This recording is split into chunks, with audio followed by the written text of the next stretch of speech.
ಕನ್ನಡ ನಾಡು ಇದು ಕನ್ನಡಿಗರ ನಾಡಿಮಿಡಿತ. ಒಗ್ಗಟ್ಟಿರಲಿ, ಏನೇ ಆಗಲಿ, ಒಗ್ಗಟ್ಟಿರಲಿ, ಏನೇ ಆಗಲಿ, ಒಗ್ಗಟ್ಟಿರಲಿ. ನಮ್ಮೂರ ಶಾಲೆ ಮುಚ್ಚಲು ಬಿಡುವುದಿಲ್ಲ, ಬಿಡುವುದಿಲ್ಲ, ಬಿಡುವುದಿಲ್ಲ, ಬಿಡುವುದಿಲ್ಲ. ನಮ್ಮೂರ ಶಾಲೆ ನಮ್ಮ ಹಕ್ಕು, ನಮ್ಮ ಹಕ್ಕು, ನಮ್ಮ ಹಕ್ಕು, ನಮ್ಮ ಹಕ್ಕು. ನಮ್ಮೂರ ಶಾಲೆ ನಮ್ಮ ಹಕ್ಕು, ನಮ್ಮ ಹಕ್ಕು, ನಮ್ಮ ಹಕ್ಕು, ನಮ್ಮ ಹಕ್ಕು. ನಮ್ಮೂರ ಶಾಲೆ ಮುಚ್ಚಲು ಬಿಡುವುದಿಲ್ಲ, ಬಿಡುವುದಿಲ್ಲ, ಬಿಡುವುದಿಲ್ಲ, ಬಿಡುವುದಿಲ್ಲ. ನಮ್ಮೂರ ಶಾಲೆ ನಮ್ಮೂರಲ್ಲೇ ಉಳಿಸಬೇಕು, ಉಳಿಸಬೇಕು, ಉಳಿಸಬೇಕು, ಉಳಿಸಬೇಕು. ಜಿಲ್ಲೆಯ ಹಳ್ಳೆಟ್ಟಿ ಗೊಲ್ರಟ್ಟಿ ಸರ್ಕಾರಿ ಶಾಲೆ ಮುಂದೆ ನಾವು ಇವತ್ತು ಏನು ನಮ್ಮೂರ ಶಾಲೆ ನಮ್ಮಯ ಕಣ್ಮಣಿ ಅಂತೇಳಿ ಒಂದು ಶಾಲೆ ಮುಂದೆ ಬ್ಯಾನರ್ ಕಟ್ಟಿ ನಾವು ಇವತ್ತು ಹೋರಾಟನ ಸರ್ಕಾರಕ್ಕೆ ಮುಟ್ಟಿಸ್ತಾ ಇದ್ದೀವಿ.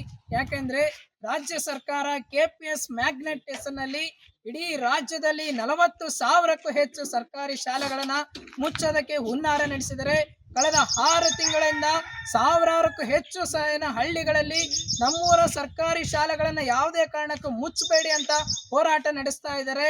ಆದ್ರೂ ಕೂಡ ಇಷ್ಟೊಂದು ಜನರ ತೀವ್ರ ವಿರೋಧ ನಡುವೆ ಕೂಡ ರಾಜ್ಯ ಸರ್ಕಾರ ಈಗ ಏನು KPS ಶಾಲೆಗಳನ್ನ ಆರಂಭಿಸಿಬಿಟ್ಟು ಅದ್ರ ಸುತ್ತ 5 ಕಿಲೋಮೀಟರ್ ಒಳಗಡೆ ಇರುವಂತಹ ಸರ್ಕಾರಿ ಶಾಲೆಗಳನ್ನ ಮ್ಯಾಗ್ನೆಟ್ ಮಾಡಿ ಮರ್ಜ್ ಮಾಡಿ ವಿಲೀನ ಮಾಡಿ ಮುಚ್ಚೋದಕ್ಕೆ ಸರ್ಕಾರ ಆದೇಶಗಳು ಹೊರಡಿಸ್ತಾ ಇದ್ದಾರೆ. ಯಾಕಂದ್ರೆ ಇದಕ್ಕೆ ಎಕ್ಸಾಂಪಲ್ ಅಂದ್ರೆ ಹಾಸನದಲ್ಲಿ ಸರ್ಕಾರದಿಂದ ಆದೇಶಗಳು ಹೊರಡಿಸಿದ್ದಾರೆ.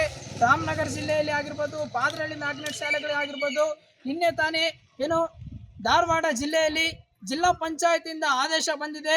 25 ಮಕ್ಕಳು ಒಂದು ಕ್ಲಾಸಿಗೆ ಇರಬೇಕಂತ ಆದೇಶ ಮಾಡಿದ್ದಾರೆ. ಎಷ್ಟೋ ಹಳ್ಳಿಗಳಲ್ಲಿ ಇವತ್ತು ಏನೋ ಜನಸಂಖ್ಯೆನೇ ಕಡಿಮೆ ಇರುತ್ತೆ, ಒಂದು ಕ್ಲಾಸ್ 25 ಮಕ್ಕಳು ಎಲ್ಲಿಂದ ಬರಕ್ಕೆ ಸಾಧ್ಯ ಆಗುತ್ತೆ?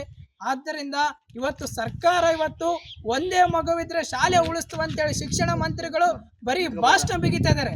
ಆದ್ರೆ ಇವತ್ತು ಸರ್ಕಾರಿ ಶಾಲೆಗಳ 100 ಜನ 150 ಜನ 200 ಜನ ಇದ್ರೂ ಕೂಡ ಆ ಮಕ್ಕಳ ಶಾಲೆನ ಉಳಿಸ್ತಾ ಇಲ್ಲ. ಈ ನಿಟ್ಟಿನಲ್ಲಿ ನಮ್ಮ ಹೋರಾಟ ಯಾವುದೇ ಕಾರಣಕ್ಕೂ ಸರ್ಕಾರಿ ಶಾಲೆಗಳನ್ನು ಮುಚ್ಚಬಾರದು. ಬಡವ್ರ ಮಕ್ಕಳು, ರೈತರ ಮಕ್ಕಳು ಓದೋದಕ್ಕೆ ಇರೋದು ಒಂದೇ ಸರ್ಕಾರಿ ಶಾಲೆ ಮಾತ್ರ. ಯಾರು ಕೂಡ ಖಾಸಗಿ ಶಾಲೆಗಳಿಗೆ ಹೋಗ್ಬಿಟ್ಟು 50,000 ಲಕ್ಷ ರೂಪಾಯಿ ಫೀಸ್ ಕಟ್ಟಿ ಓದಕ್ಕಾಗಲ್ಲ. ನಮ್ಮೂರ ಶಾಲೆ, ಹಳ್ಳಿಗಳಿರುವಂತ ಸರ್ಕಾರಿ ಶಾಲೆ ಉಳಿಬೇಕಂತೇಳಿ ಇವತ್ತು ಶಾಲೆ ಮುಂದ್ಗಡೆ ಬ್ಯಾನರ್ ಕಟ್ಟಿ ಸರ್ಕಾರಿ ಶಾಲೆ ಮಕ್ಕಳ ಸ್ವಾಗತಿಸ್ತಾ ಸರ್ಕಾರಿ ಶಾಲೆ ಉಳಿಬೇಕು ಅಂತೇಳಿ ಹೋರಾಟ ಕಟ್ತಾ ಇದೀವಿ. ಸೊ ನಾವೆಲ್ಲ ವಾಲಂಟಿಯರ್ಸು ಕಳ್ಳೆಟ್ಟಿ ಗೊಲ್ರಟ್ಟಿ ಜನಸಾಮಾನ್ಯರು ಇವತ್ತು ಆಗ್ರಹ ಪಡಿಸ್ತಾ ಇದ್ವಿ, ನಮ್ಮೂರ ಶಾಲೆ ನಮ್ಮೂರಲ್ಲಿ ಉಳಿಬೇಕು ಅಂತೇಳಿ. ಯಾವುದೇ ಕಾರಣಕ್ಕೂ KPS ಶಾಲೆಗೆ ಮಕ್ಕಳ ಕಳಿಸೋದಕ್ಕೆ ಒಪ್ಪಿಗೆ ಇರಲ್ಲ ಅಂತೇಳಿ ಈ ಮೂಲಕ ಸರ್ಕಾರಕ್ಕೆ ಎಚ್ಚರಿಕೆ ಕೊಡ್ತಾ ಇದ್ವಿ. ಈರಣ್ಣ, KIDS ಜಿಲ್ಲಾ ಸಂಚಾಲಕ. ಎಜುಕೇಶನ್ ಮಿನಿಸ್ಟರ್ ಮಧು ಬಂಗಾರಪ್ಪನವ್ರೆ, ನಮ್ಮೂರಿಂದ ಒಂದು ಮಾತಾಡಕ್ಕೆ ಇಷ್ಟಪಡ್ತೀನಿ. ಅಂದ್ರೆ ಕರ್ನಾಟಕದಾಗಿರೋ ಎಲ್ಲಾ ಶಾಲೆಗಳ ಪರವಾಗಿ ನಾನು ಮಾತಾಡಕ್ಕೆ ಇಷ್ಟಪಡ್ತೀನಿ. ಕರ್ನಾಟಕಕ್ಕೆ ಟಾಪರ್ ಬಂದಿರೋಂಥದ್ದು ನಿಮ್ಮ ಹೈಟೆಕ್ ಸ್ಕೂಲಿನ ವಿದ್ಯಾರ್ಥಿಗಳಲ್ಲ, ನಮ್ಮ ಹಳ್ಳಿ ವಿದ್ಯಾರ್ಥಿಗಳು ಟಾಪರ್ ಬಂದಿರೋದು.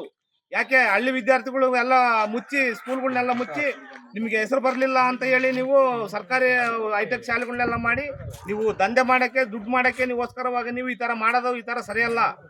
ಶಾಲೆಗಳು, ಗೌರ್ಮೆಂಟ್ ಶಾಲೆಗಳು ಯಾವುದೇ ಕಾರಣಕ್ಕೂ ತೆಗಿಕೂಡ್ದು ಉಳಿಬೇಕು. ಗೌರ್ಮೆಂಟ್ ಶಾಲೆಗಳು ಕಣ್ರಿ ಟಾಪರ್ ಬಂದಿರೋದು, ನಿಮ್ಮ ಹೈಟೆಕ್ ಶಾಲೆಗಳೆಲ್ಲ ಬಂದಿರೋದು ಏನು. ಅದರಿಂದ ಸ್ವಲ್ಪ ಮಾನವೀಯತೆ ಇಟ್ಕೊಂಡು ಸ್ವಲ್ಪ ಹಳ್ಳಿ ಶಾಲೆಗಳು ಮುಚ್ಚಿದಂಗೆ, ತೊಂದರೆ ಮಾಡದಂಗೆ, ಸ್ವಲ್ಪ ಜನಗಳಿಗೆ, ಕೂಲಿ ಕಾರ್ಮಿಕ, ಬಡವ್ರ ಬಗ್ಗರಿಗೆ, ರೈತರ ಮಕ್ಕಳಿಗೆ ಎಲ್ಲ ಸ್ವಲ್ಪ ಒಳ್ಳೇದಾಗಲ್ಲ ಅಂತ ಹೇಳಿ ಇವನು ಸ್ವಲ್ಪ ಇಂಪ್ರೂವ್ಮೆಂಟ್ ಮಾಡಿರಿ. ಹೈಟೆಕ್ ಶಾಲೆಗಳಿಂದ ಏನ್ರಿ ಲಾಭ ಐತೆ ಅವ್ರಿಗೆಲ್ಲ, ನಿಮ್ಗೆ ಐತ್ಕೊಂಡ್ರಿ ಲಾಭ. ಯಾಕಂದ್ರೆ ನಿಮ್ಮ ಮಿನಿಸ್ಟ್ರುಗಳು ನಿಮ್ಮವೆಲ್ಲ ಹೈಟೆಕ್ ಶಾಲೆಗಳೆಲ್ಲ ಇರೋದು. ಅದರಿಂದ ಅವ್ರಿಗೆಲ್ಲ ಡೊನೇಷನ್ ಮಾಡ್ಬೇಕಂತ ಕಟ್ಟಲು ಯಾರ ಇದ್ದಾರೆ ಎಲ್ಲ. ಇಷ್ಟು ಹೇಳಕ್ಕೆ ಇಷ್ಟಪಡ್ತೀವಿ ನಾವು ಅಷ್ಟೇ. ನಾವು ಏನಕ್ಕೇನೆ ಬರಲಿ ನಮ್ಮೂರು ಶಾಲೆನ ಮುಂಚೆಗೆ ಬಿಡಲ್ಲ. ಸಮಗ್ರ ಸುದ್ದಿಗಳಿಗಾಗಿ ತಪ್ಪದೆ ನೋಡಿ ಕನ್ನಡ ನಾಡು ವಾಹಿನಿ. ಸಬ್ಸ್ಕ್ರೈಬ್ ಮಾಡಿಕೊಳ್ಳಲು ಕೂಡಲೇ ಪಕ್ಕದಲ್ಲಿ ಕಾಣುವ ಬೆಲ್ ಐಕಾನ್ ಕ್ಲಿಕ್ ಮಾಡಿ ನೋಟಿಫಿಕೇಶನ್ ಪಡೆಯಿರಿ.